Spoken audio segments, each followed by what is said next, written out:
Hello everyone, and welcome to English Unlimited. In this video, we are going to explore one of the most famous and magical stories in English literature, Alice's Adventures in Wonderland by Lewis Carroll. This book was first published in 1865, and it has become a classic for children and adults all around the world. Today, I will tell you the complete story in simple English, perfect for B1 learners. Listen carefully, follow the adventure, and enjoy this wonderful journey with Alice. The story begins on a quiet afternoon. Alice is sitting by the river with her sister. She feels bored because her sister is reading a book with no pictures and no conversations. Suddenly, Alice notices something unusual. A white rabbit runs past her. But this is not an ordinary rabbit. He wears a waistcoat, carries a pocket watch, and says, "Oh dear. Oh dear. I shall be late." Alice is very curious. She decides to follow him. The white rabbit runs into a rabbit hole. Without thinking, Alice jumps in after him. She falls down a very deep tunnel. It feels like she is falling for a long time. She sees cupboards, maps, books, and other strange objects floating around her. Finally, she lands gently on the ground. Alice finds herself in a long hall with many doors. All the doors are locked. On a glass table, she finds a small key. She also sees a little door that is too small for her to enter. Looking through it, she sees a beautiful garden with bright flowers and fountains. Alice wishes to go there, but she is too big. Then she sees a bottle on the table. On the label, it says, "Drink me." Alice is careful, but finally she drinks. Suddenly, she begins to shrink until she is only 10 inches tall. Now she can fit through the little door. But she forgot the key on the table. She cannot reach it anymore. Poor Alice begins to cry. Soon, she finds a cake with the words, "Eat me." She takes a bite.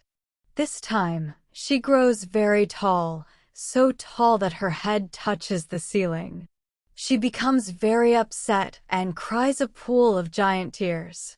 But then she begins to shrink again, and she falls into her own pool of tears. Other creatures are swimming there too, a mouse, a duck, a dodo, and many more.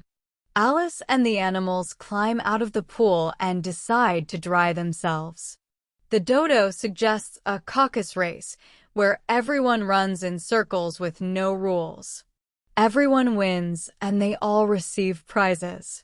Alice gives them candies from her pocket. At that moment, the white rabbit appears again.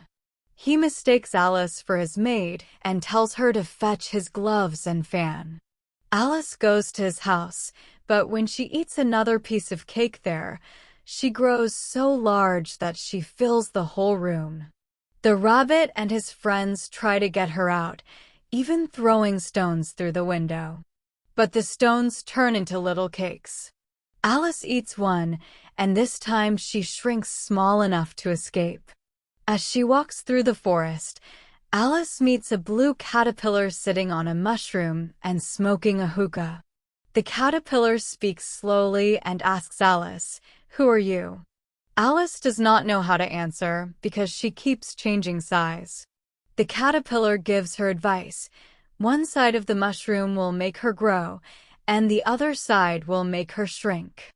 Alice breaks off pieces from the mushroom and keeps them for later. Soon, Alice comes to a house where she meets the Duchess, her baby, a cook, and a grinning Cheshire cat. The kitchen is full of pepper, and everyone is sneezing. The cook throws dishes around the room. The Duchess gives Alice her baby to hold, but the baby turns into a pig. Surprised, Alice lets it go, and it runs away. Alice then speaks with the Cheshire cat, who smiles all the time and can appear or disappear whenever he wants. He tells Alice that everyone in Wonderland is mad, including himself and the famous Mad Hatter. The cat suggests she visit the March Hare. Before disappearing, the Cheshire cat says, "We're all mad here." Alice visits the March Hare's house and finds the March Hare, the Mad Hatter, and a sleepy dormouse having tea. This is the famous Mad Tea Party. The table is full of cups, but they're always moving places. The characters ask Alice riddles like, "Why is a raven like a writing desk?" But they never give her an answer. The conversation is full of nonsense, and Alice feels frustrated. Finally, she leaves them behind. Alice then enters a garden with beautiful flowers. She meets 3 playing cards painting white roses red because the Queen of Hearts ordered it. If the Queen sees white roses, she will be angry. Soon, the Queen arrives with her soldiers, who are also shaped like cards. The Queen is loud, bossy, and quick to shout, "Off with their heads." But Alice is not afraid of her. The Queen invites Alice to play croquet. The game is very strange. The balls are hedgehogs and the mallets are flamingos. The players and soldiers move around and cheat constantly. Alice feels confused. During the game, she sees the Cheshire cat again. The Queen becomes angry and orders his head to be cut off, but the cat has no body, only a head. No one knows how to obey the order. Later, Alice meets the Duchess again, who talks too much and confuses her with strange morals. Then the Queen takes Alice to see the Mock Turtle and the Griffin. The Mock Turtle tells sad stories about his school under the sea and sings strange songs. The Griffin explains more nonsense about lessons and games. At the end of the story, there is a trial. The Knave of Hearts is accused of stealing the Queen's tarts. Many witnesses are called, including the Mad Hatter, the Duchess's cook, and even Alice herself. The King and Queen of Hearts act as judges. The Queen shouts again and again, "Off with her head." During the trial, Alice begins to grow larger and larger until she is taller than everyone else.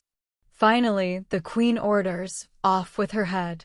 But Alice replies, "You are nothing but a pack of cards." At that moment, all the cards rise into the air and fall on Alice. She wakes up to find herself back on the riverbank with her sister. It was all a dream. Alice tells her sister about the strange adventure. Her sister listens and then dreams about Wonderland herself. The story ends with the idea that childhood is full of imagination, curiosity, and dreams, and that Wonderland will always remain in Alice's memory. And that is the complete summary of Alice's adventures in Wonderland by Lewis Carroll.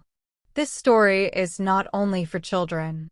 It is full of clever ideas, humor, and imagination. It invites us to be curious, to question rules, and to enjoy the power of dreams. Thank you for listening to this long summary in simple English here on English Unlimited. If you enjoyed the story, please like the video, share it with your friends, and subscribe for more classic literature explained at B1 level. What was your favorite part of Alice's adventure? Write your answer in the comments below. And remember, keep learning, keep practicing, and keep improving your English with English Unlimited. See you in the next video.